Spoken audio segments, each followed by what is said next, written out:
এই বন্ধুরা, জানো আমি আবারও ফোন দিয়েছি। কাকে? আরে তোমাদের দুলু ভাইকে। এবার ফোন দিয়ে বলেছি, আচ্ছা ধরেন আমার শাশুড়ি আর আমি পানিতে পড়ে গেলাম, আপনি কি আমাদেরকে বাঁচাবেন না? এ কথা শুনে তোমাদের দুলু ভাই বলে, আরে বোকা মহিলা বলে কি, অবশ্যই বাঁচাবো। আমি বাঁচাবো না, বাঁচাবে কে? তার কথা শুনে আমি আবার বলেছি, আচ্ছা আমাদের একসাথে বাঁচাতে পারবেন না, একজন একজন করে বাঁচাতে হবে। তাহলে আপনি কাকে আগে বাঁচাবেন? আগে আমার শাশুড়িকে বাঁচাবেন না আমাকে বাঁচাবেন? তোমাদের দুলোভাই কিছুক্ষণ চুপ করে থেকে আমাকে বলে, তোমরা যেই স্থানে পড়বে, তোমার শাশুড়ি আর তুমি, তোমাদের সেই স্থান থেকে আরও 200 ফিট দূরে আমি পড়ে যাব। তাহলে তুমি আর তোমার শাশুড়ির মধ্যে কে আগে আমাকে বাঁচাবে?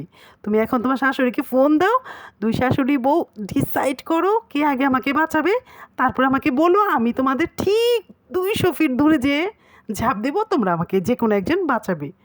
ভাবা যায় এই লোকটার সাথে কিভাবে পারবো?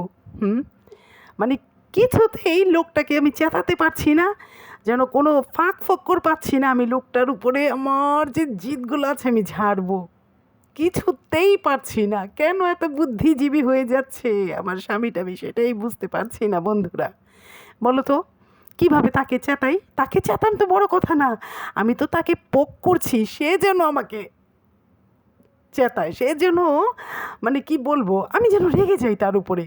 একটু স্কোপ যদি পাই, তাকে যে ধুয়ে দেব, আমি তার পিস ছাড়বো না। সোজা কথা, একবার না পারিলে দেখো শতবার, আমি শতবার ট্রাই করে যাব সে কখন কিভাবে চেতে কিংবা আমাকে চেতায় উল্টাপাল্টা কথা বলে। ঠিক আছে বন্ধুরা, তো পাশেই থেকো, দোয়ার মাঝে স্মরণ রেখো, সবাই ভালো থেকো, আল্লাহ হাফেজ। আমি কিন্তু তোমাদের দুলু ভাইকে ছাড়বো না বেটা, তুই চেতবি না, তোকে চেতিয়ে ছাড়বো, এবং আমার জিদ আমি তোর উপরে ঝেড়ে ছাড়বো।